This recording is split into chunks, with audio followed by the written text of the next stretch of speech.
maybe so wallitata fone mo itu nan go regularly mo kapan donc so wallitata non go wona ton sarena ko lutto e donc don non me den jetti de mesure di tawata stay woni jama on fala ma siga golle mu wade haray vino holni donc par exemple men daru de no me wawira programmeur de darmo biji hoya piriji proposal lede hoya pirije donc accompagne kadi marbe moyen ben de façon ji tawata itta du dan ta parce que don andi buy ko décourager tabe ka meden ko watta ha fiidi de complica ay goddo no yango do ha bambu ko gokki o ya do fi dal no murandu wawa ko segele hocci donc ande dum ko wujja koy mutu koy saay o so koy fo simma ron faamu donc joni non fo meden wallitade jama on no to dambude fi ardo kala ko faala mi wallito mo siko fuɗɗinoɓe min darno min kippirano mo o gaynitoro e hoore ɓitta ɓuuɗa haray fof koye sargent men mene woni ɓay si tawi woni to kamen toon menen haray ko ñande ñamata kon bulɓintami donc si tawi woni ko ƴettete ko majja meɗen andi ka maroyte ɗon no gara si majjirama goɗɗo andi ka men ɗaɓɓitoy donc wono noon kadi siko haɗo tawi no darnude wono conseiller ji so tawi on tigi ari ka cabinet amen no wawimo conseiller ko honno gerdata donc so tawi kadi ko plan ji min wawi darnude mo plan ji ɗi tawataji hawrodiray e moyen makko o aussi on tigi si tawi woni kadi ko falade leydi ka laaɓi so tawi contacti men mi wawa ardanade mo ha o heɓa ka laaɓi parce que tawata ittatama e hoore sariyaji ɗin min yewtama ko ɗum won toon on tigi respect donc ɗum ɗo no tawa e projet ji tawata AGK hino waɗi ɗi yeeso aussi AGK kadi hino faala toutefois si moyen heɓike fi wawgo sutenugo kadi jeunesse on ɓe waɗa métier ji ɗin donc par exemple on ko quartier ji donc landi haray ingénieur no ɗo ɓe andi ay kanko ɗo no gasa wala wode kono mo andi kayɓe ko mawɓe ka maɓɓe ko quartier o naaɓe métier ji ɗin donc tawata fayi ɗum no fof ko accitano ɗum ala mawɓe mum ala moyen donc si il faut wallite donc haray ɗum ɗon kadi mbiɗen prépare no mi wawa yalñirde ɗum ɗon tawa sukaɓe wona ko village ji maɓɓe men tawata woɓɓe mawɓe mum ala feere donc ɗum ɗon fof no wawire moɓidirede waɗe programme janne woɗa ko gayni ko société on haɗa nawi won fou fawta donc ɗum ɗon fof ko programme ɗi tawata AGK Afrique ne muɗum aussi haray AGK Afrique kadi no tori diaspora on kadi en même temps yoɓe ɓeydu watta ndeyla ɓe arte ɓe finance fi ko maɓɓe no yaariga yeeso donc ɗum ɗon fof no jeeya to e programme ɗi AGK woni e démarche fe fi muɗum fi avenir ka meɗen Afrique o d'accord haray meɗen toujours meɗen wondi AGK arten kam men gollen ɗum noon haray ko ɓura indexede nde yewtere noon inde entreprise o ɗum ko diaspora on wonɗa hiɗa e nder leydi Afrique wonɗa hiɗa e nder leydi Amérique na woni e nder leydi Europe Océanie kala ka wonira no haray AGK no ɗo fi wallitagol ma fi wallitagol en kamen no ɓantora joni noon question hikkitotoɗon noon wano si tawi goɗɗo no hatojini e galle hara ko wonirɗo par exemple helda Europe hara mo faala darnude ga ɓay no anda caɗele buyno woni buyno pleñade par exemple si ɓe ƴetti jawdi maɓɓe ɓe yangike toon ɓe jonni goɗɗo ga ka famille maɓɓe yo darnanɓe heddi ɓurɓe ɓen minnata yette baɓe gono toon ɓe majjinayi muɗɗi na galle na ɗum hara o wata wadde joni noon wano fi wallitagol siga ɓen noon ko honɗum woni pewe ɗe ƴettuɗon fi wano siga ɓen noon wallitagol ɓe si tawi ɗon mari kadi ka tawata ɓe wawa on contactirɓe tol directement fi o wawande ɓe waɗande golle laɓaɗe ok haray ko landal laɓanga donc haray mi tanƴini on côté ɗon mi tawa e inde entreprise on AGK Afrique arten gollen kamen Afrique donc e nder arten gollen kamen Afrique mi sitani on ɗo no woodi toɓɓe ɗe tawata meɗen watta ndeyre majje men aynaɓe par ce que ko ɗen ɗo woni tigi tigi artugo gollata mum no jeeya e mum ɗum noon wona ɗinɗi ɓen ɗo yaɓe ɗaɓɓoya ɓe heɓ no anndi ko ɓuri hewde kon sa yehi à l'extérieur wona wiwɓe ni a yangoyke ha tawi woni joni sa yimmike a yehi ka meɗen fiya darno ka darno ko gollata ɗum donc haray ko yaaduɗa ko hikka ɗum paasi ɗi hewtoya toon kadi ɗoya ɗum haray a wayi ko ɗum wonde wiite anani haray majji donc joni kono kadi probléme ɗimmo awo sa woni toon kadi a jonni ha e goɗɗo on tigi no heewi ha mene yimɓe ari e ɗum no wulla hay me yi woɓɓe go ɓe tawata meɗen nganndi ɓe naɓanama photo ji cuuɗi gasuɗi few donc ko si ɓe aroyi par après on woodi woɓɓe no anndi woɓɓe go panditike ɗum woɓɓe go crise on tawi no feƴƴiti woɓɓe enta ko moɓɓe ñoƴƴata argo hinno acci fi yallata ɗum andu donc tawa vraiment wona déception on ɗon accita e ɗaɓɓere mais yi woɓɓe go ɓe acciti few ɓe décide ɓe yangoɗa complètement donc aray on côté ɗon aray AGK ɗum jeeya ko toɓɓere molnade nde AGK wattini e muɗum ara mi tanƴini kadi wano to diaspora ton no woodi woɓɓe wonɓe toon annduɓe film par ce que woodi woɓɓe ɓe min gollidi wonɓe toon ɓe tawoyta ñande gon gasare ɓe ɓe waɗa témoignante en giɗi haray hino programme o faalaɗo suudu ma faalaɗo leydi ko atti kon taw ɗum sodetake unuto jonnata goɗɗo nodda ɗo goɗɗo sengo ɓe waɗa ɗon affaire wiyama ɗon leydi o yaha no woodi ka duwa rewede ka haani ɗon yiide teɓɓe waɗi e no haaniri noon fof ɓe ara fof no laaɓa donc si feƴƴi ɗum ɗon suudu kadi darnetake e nder jiifa unuto wiya yimɓe darnande makko no goto anda ɗan woni donc aɗa ɗin programme ɗi ɗon fof meɗen éviti haray hino ko woni kon ton so tigi no faala leydi so contacté à travers des canal ji amin soit woni keɗa site web woni ko page site web amen aussi ko AGK Afrique donc page on aussi ko AGK Afrique donc si tawi kadi ko wona ko Facebook on si windi Bari Mamadou Lamarane o yayi men ɗo aussi so on tigi windi kadi Bichit sabu on ti yayi ɗon kadi yi'ay men ɗon aussi so noddi men kadi ko numéro téléphone ji amen tawata di affiche to ko vidéo ji ɗo on ti wawa min contactude ɗiɗo fof ko liyeji ɗi tawata so rewi e majje o wawa hewtude men liyeji premier tude yimɓe ɓe hewtugol yiida e amen haray kadi numéro ji lansa ɗi fof ne mari WhatsApp ɗi mari kadi ɗum joni noon haray ko onno noon joni si goɗɗo faalama yo argol ɗo e me wallumo honno mi wawata wallirde mo mi wawi wallitorde mo piiji tati ara nun ɗum mi wawi wallude mo ha heɓa ko laaɓa noon premier ballal ngal goɗɗo hay so tawi woni o darnan so heɓi terrain laaɓuɗo fof e inde makko laaɓi kanko jeeyi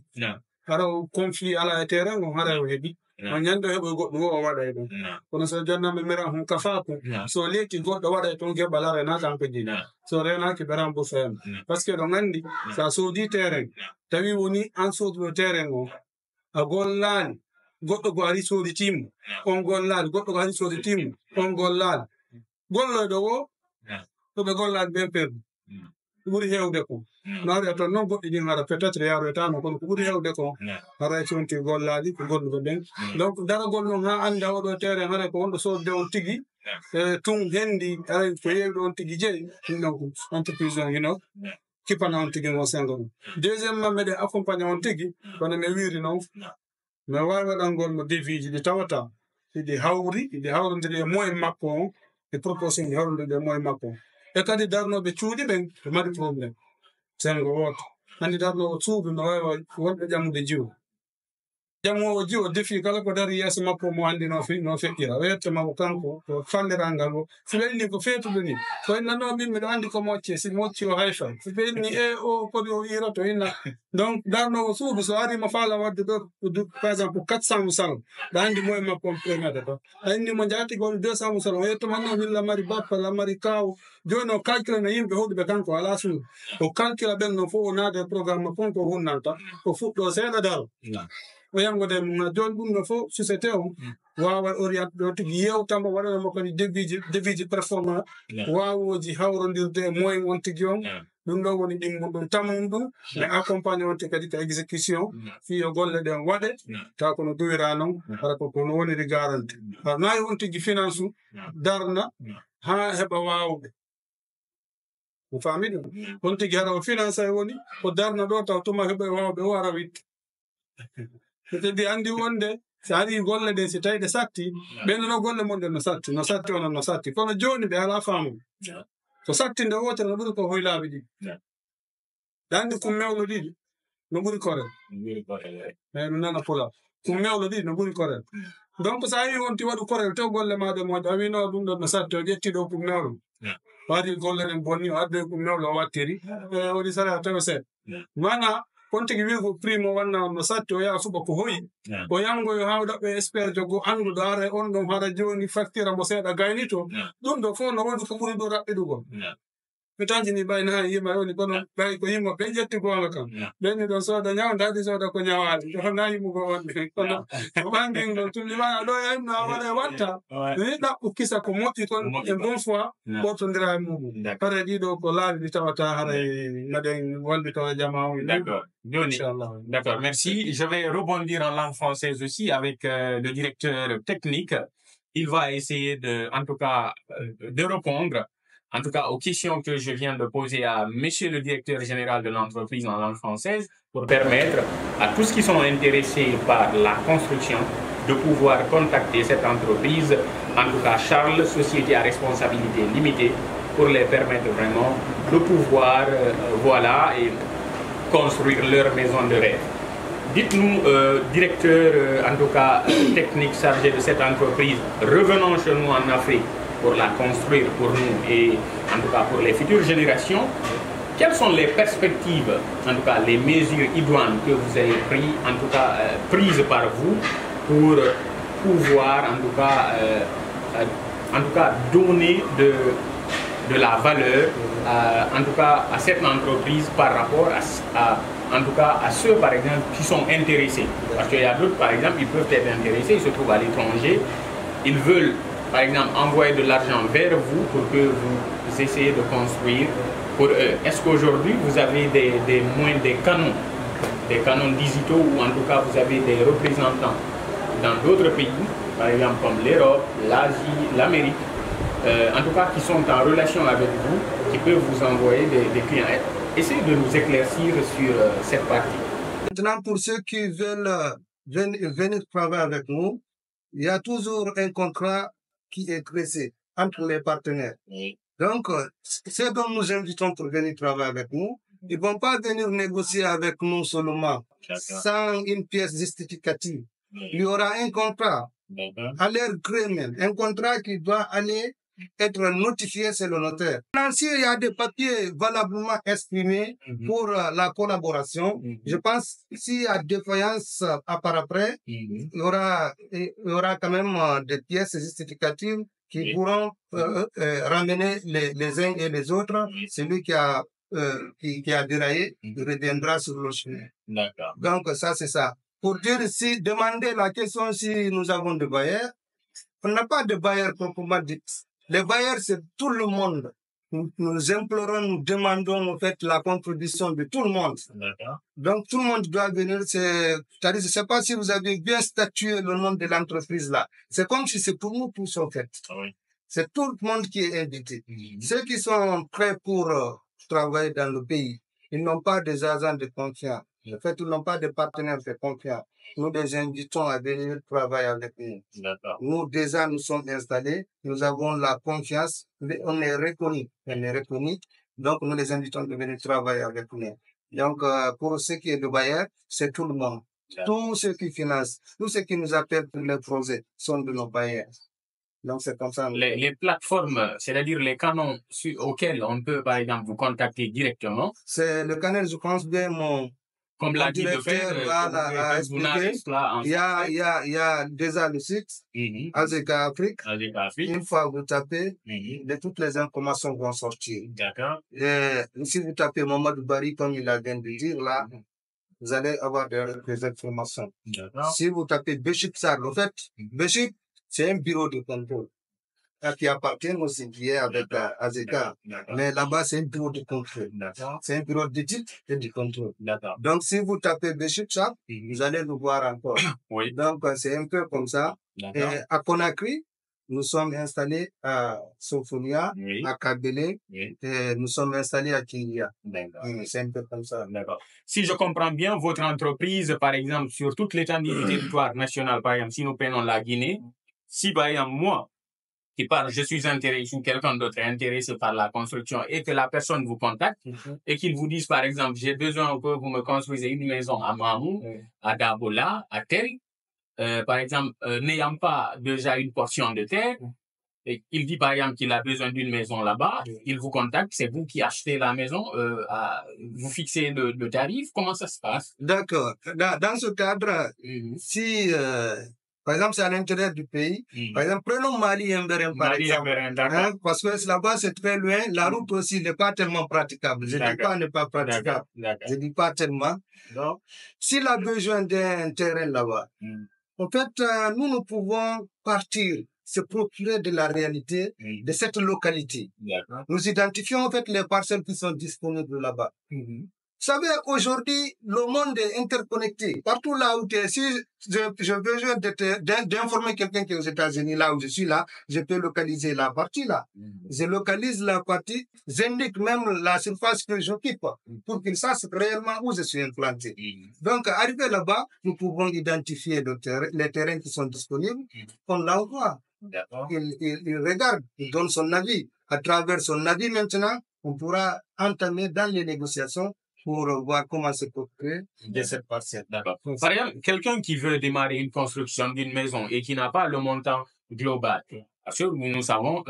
épargner de l'argent jusqu'à pouvoir cumuler le montant total pour la construction d'une villa, c'est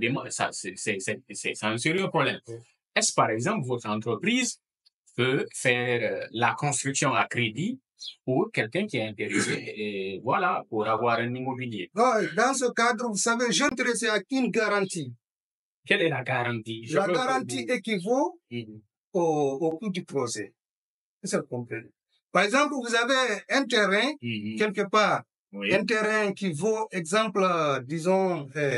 100 millions, par exemple. Vous avez un autre terrain qui vaut à peu près encore 100 millions. Vous voulez un projet, par exemple, de 150 millions, par exemple. Vous voyez? Donc, si vous mettez votre terrain là, le terrain que vous avez à côté, qui n'est pas prêt d'être construit, vous le mettez en gare. Exactement. Donc, nous pouvons, si nous trouvons réellement la véracité de l'engagement de la personne. Mais, je vous dis encore, c'est une société, une entreprise en herbe. Donc, toutes les conditions ne sont pas réunies d'abord pour pouvoir financer des projets. C'est pour cela que nous invitons les uns et les autres qui sont intéressés, parce qu'il y a des gens, ils sont à l'extérieur du pays, ils veulent vraiment travailler, mais ils n'ont pas encore trouvé de partenaires jurés, de partenaires qui ont la confiance. Donc, ça les empêche réellement de pouvoir investir dans le pays. Donc, nous les invitons, nous les ouvrons la porte de l'entreprise pour qu'ils viennent collaborer avec nous. D'accord. Pour ceux qui sont intéressés, qui parviennent à acheter des terrains avec vous, est-ce que vous les donnez, par exemple, la documentation qu'on peut appeler titre foncier? Parce que généralement, en Guinée, maintenant, en tout cas avec la normalisation des fichiers, en tout cas de l'administration du territoire, ils demandent le plus souvent qu'il y ait un titre foncier qui prouve qu'à suffisance la valeur nette, en tout cas de la portion de terre. Oui, vous savez, je comprends. En fait, comment ça se passe administrativement avec l'achat de terrain? Une fois que vous achetez avec quelqu'un, vous faites une donation. C'est une fiche de scission. Une donation, ça c'est entre vous et c'est-à-dire le propriétaire terrien, le natif, celui qui vous a vendu. Exact. Après ça, vous partez à l'habitat pour faire le plan de masse. Une fois que vous obtenez le plan de masse, à travers le plan de masse, là, vous cherchez le titre foncier. Le titre foncier, c'est de procédure. Vous pouvez faire une demande aujourd'hui, ça traîne 3 mois, 4 mois, 5 mois, 6 mois. Il fait un moment, c'était même arrêté. C'était arrêté plus d'une année. D'une année, il n'y avait pas de titre foncier, on ne donnait pas. Mais c'est repris. Donc, c'est un peu comme ça. Si ça coïncide avec des périodes où il y a une limitation de libération de foncier, là, ça va traîner. Mais nous pouvons engager. Ça, c'est pas dans la précipitation. C'est pas une négociation qui va te donner le titre foncier. Tu dois partir c'est nous là-bas, c'est appelé généralement au DATU. Tu vas partir là-bas pour l'obtention du titre foncier. Vous savez pourquoi la nécessité de cette question? C'est parce qu'aujourd'hui, beaucoup de gens sont confrontés à des problèmes comme tels. D'autres construisent sur des portions de terre, d'autres viennent, ils disent que c'est pour eux, alors que eux, ils ont l'attestation de donation, ils ont l'attestation de cession, alors que celui qui est venu se plaindre, par exemple, lui, il a, comment on appelle, le titre foncier. Et le titre foncier, je crois, c'est le sommet. C'est le sommet. Donc, c'est juste pour un éclaircissement. Et quel est le message de la fin que vous avez à lancer à l'endroit de ceux qui nous suivent pour vraiment rejoindre votre plateforme et soumettre des contrats de partenariat avec vous afin que vous réalisez leur, en tout cas, souhait? D'accord, je vais recommencer un peu la partie qui vient de passer là. Pour ceux qui d'abord achètent le terrain et laissent là-bas pour 3 ans, 4 ans, 5 ans. Si vous constatez les nouveaux plans de masse là, derrière là-bas, j'ai oublié l'article, mais c'est écrit une fois tu achètes une parcelle de terre sans l'occuper pendant 3 ans, la parcelle sera saisie par l'autorité. Ça rentrera dans l'utilité étatique, donc ça sera dans l'utilité commune. Donc ça, on doit informer ça à tout le monde. C'est bien écrit derrière les plans de masse. C'est bien écrit derrière les plans de masse. Donc les gens doivent faire attention d'acheter le terrain et garder sans valoriser. Donc c'est un peu comme ça. Pour ce qui est l'invitation de nos chers frères, confrères, de nos chers confrères qui nous suivent par-ci par-là dans le monde, nous les invitons à rejoindre AZK. C'est pas une grande entreprise d'abord, mais c'est une entreprise qui a de l'ambition. Nous sommes sereins, nous voulons grandir. Grandir avec notre environnement. Ça veut dire c'est les jeunes qui sont là, qui se trouvent dans nos quartiers en train de jouer le PMI et autres. Nous les invitons à faire des métiers, de nous rejoindre et inviter ceux qui sont à l'extérieur de nous rejoindre ensemble pour nous construisons la vie. C'était mon mot de fin. Merci beaucoup, monsieur le directeur technique de l'entreprise Artenkamen Golan, entreprise qui veut dire revenons chez nous pour travailler pour l'Afrique, au compte de l'Afrique, pour les générations, pour que l'Afrique s'émerveille. Haray mi artita ikadika directeur, en tout cas général, fi rawni trouble de yewtere nde men woni e mum. Haray ɗo noon kadi ko men landoton ɗo, men landkeɗe ɗo e haala porto, men landoton lande seeɗaje par ce que ɓurɗe ɗen yewde on jaabigue. Haray hande si tawi woodi musidɗo men faalaɗo wano leydi o heɓi leydi ndin par exemple joni himo faala darnude moye gontiɗa hara mbuɗi ɗo jogitiɗi o wata financude projet on fof ko honno kadi ɗon wonirta. Ok, aray wati kon directeur technique jaabi kon no woni ko laaɓi kon aray teltini yewtiɗo o ɓay tan raɓɓiɗi aray ko gootu donc ko adi kon haray ko andingol jama o wiɗen ɗo suudu darnetake e nder jiif ma e leydi lot mana haray contrat no woodi neɗɗo on so ari mo mari leydi no faala darnanede honno programme o yarata avant tout d' abord société o yayata o ndaara leydi makko ni so yii terrain on anda terrain o ko honno moyen jiiɗo landi fi yo golle est ce que ko terrain jooɗiɗo to woni normal est ce que ka woni fallo ma fello ma kaaje ma jaare ma lobbe donc une fois que société o ari ndaari yiltitoto ka bureau ɓe jooɗo ɓe noddamo o adda idée ko faala ko gollanen manam mo faala siko faala 3 dal 4 dal 5 8 mo faala villa mo faala annexe fonction de idée ko faala ko mo présente te société o ndaara leydi makko ndin ɗon e on idée mo jogi ɗon ko honno wawirta compositede ha hawrodira donc plan waɗe fonction de idée on tigi on ko faala kon société o waɗnamo plan so plan o waɗama gasi plan on noon rena photo on to so plan complet wala ko landi détail ji ɗi o moƴi so plan o waɗama gasi devis on composé à partir de là wawata wiide on tigi suudu ma no coûtete ɗo 10 000 francs ma no coûtete 20 000 bon joni noon kono directeur technique on holliri noon haray société o société wonɗo e fuɗɗade haray na oye moyen woodi ko ambition on tuuɗi merci donc si tawi woni par exemple devis on calculama tawi kanko neɗɗo jooma golle ɗen mo jogiti au moins 50% ko tawata mo waɗino ko société on première société on gollugol golle makko ɗen ñawlora mo seeɗa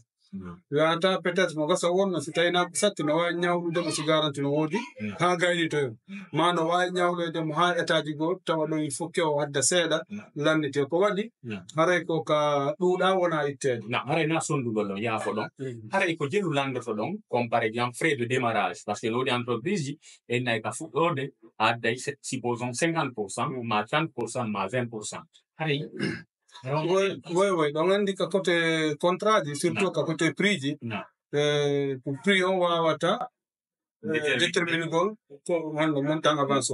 parce que no wa tawde c'est que mudi bo wata de 50% direct mais kay non c'est tay ko mo go ko ni fayda weta ma da 50% direct parce que dum no kadi gollata donc wodi ka tawata ko on ton ko na ko bu donc ko fonction de contrat on wata déterminer gol hon ko jeru woni ko on tigi wawata jondo kono ko wonde yewtude ko côté wallitagol ko landiti ɗum ɗon wonde honnume wawata wallirde goɗɗo amma so tawi ko wonɗo préfet yo golle ɗen waɗu hara kono hanniri noon ɗum no so ari so contrat waɗama min windi contrat min signe min waɗi devis on min détail ha min famodiri donc ko ɗon min yewtata fonction de contrat o ko jeeɗo wawata jonnude min définisse ɗum min faamo ngel donc ɗum noon ko yewtante ɗum kono noon kanta noon si tawi komo ala moyen min woni haalde fi mum fi yo wallitomo donc si tawi devis makko on andi ko 10 000 donc aray mo jakkan ko mo jogi 5 000 mo wawi jonnugo 5 000 on société on e waɗa contrat on société on golla no ɓe gollirta noon soit no wawi tawde ara meɗen mat pour so min gayni to no wawi kay tawde ara komin yaw ha muutoyo lutta seeɗa tawa jonnayi men goɗɗum min gayni to min hetta donc aray ko on koto ɗon mawni yewtidde programme o haray ko côté wallitagol goɗɗo mo tawata ara moyen makko on permettre so tawi ko moyen mum permettre ko ar men yewta si contrat si une fois que devis on waɗama min wallito minen on tigi min définissa goɗɗum min signode ɗum ɗo haray ko hicciti ɗon golleji ɗin e côté cuuɗi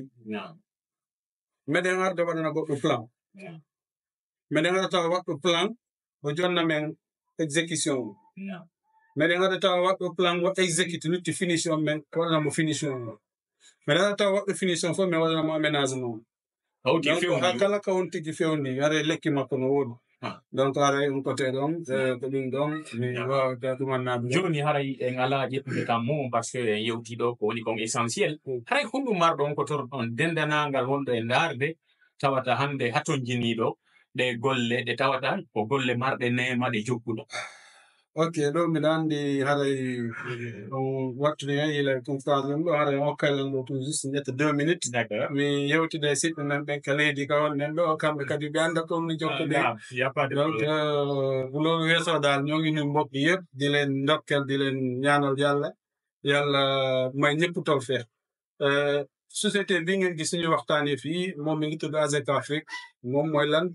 mooy entreprise boo xam ne day làkk ci pël mooy lan mooy revenons travaillons chez nous mooy ñibbisi leen ngeen liggéey nañu ñibbisi ñu liggéey si ñun loolu moom mooy AZEC Afrique ci pël léegi nag bu loolu weesoo ñoo ngi woo mbokk yëpp ñoo xam ne soit ñu doon sénégalais wala ivoirien wala bépp xeet bu mu mënta doon ñoo xam ne liggéey bi ñu ñoo ko bokk donc dañoo sumb liggéey bi rek waaye ñëpp a ci am cër moo xam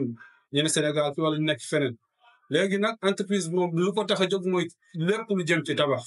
moo xam da nga am terrain bu ñu war a tabax moo xam da nga am finition bu ñu war a def lépp lu yittewoo ci kër muy finition muy décoration muy lu mënta doon ci àdduna mais doon daal lu jëm ci kër bu fekkee contacté nga entreprise bi dina la ci